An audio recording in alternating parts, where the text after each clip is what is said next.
Philabundance CEO Loree Jones joins me now. Loree, thank you so much for squeezing me in. Thank you so much for having Philabundance and having me to talk about our great work.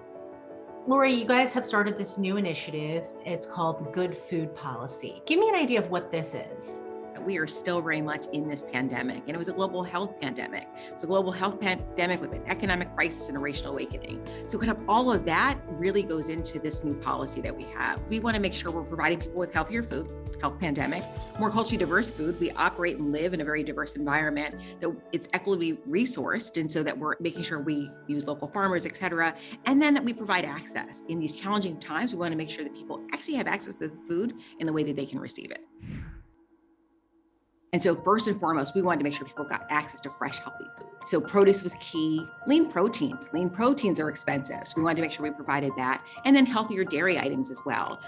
We knew that these things were costing more. We knew that they were top of mind for people because people are thinking more and more about health.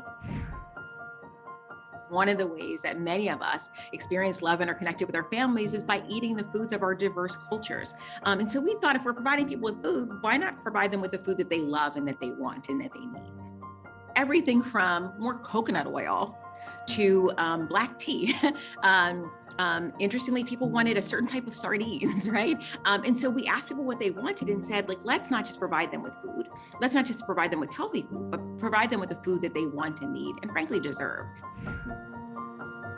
We looked inwardly, like many organizations and companies did, and really refocused on our diversity, equity, inclusion work. We also had to be mindful of what that meant for how we spend our dollars, how we access food. We're looking to support the local economy, really purchasing more from local entities. And then where possible, if we can support small businesses, minority-owned businesses, women-owned businesses, differently able-owned businesses, we want to do that as well.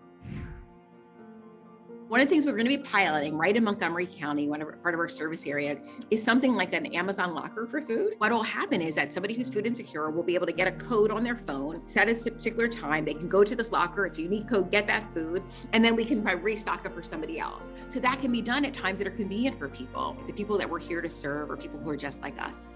Especially during this pandemic, remember when this started, we saw 60% more people accessing the Charitable Food Network and 40% of them accessing it for the first time. And so This combination of things being shut down, this kind of the gas prices, the food prices, everything means that people who always were able to feed their families maybe now cannot. And so what this means, I hope, is that we are treating people with the dignity that we all deserve. We hope that we're easing burdens for them. We hope that they are, in fact, being able to make healthier choices for them and for their families because of the incredible support that Philabundance and our partners are able to provide. CEO of Philabundance, Loree Jones, thank you so much for your time. Thank you so much. Hi, I'm Shirley. And I'm Regina Mitchell. For more videos like this, subscribe to WHYY.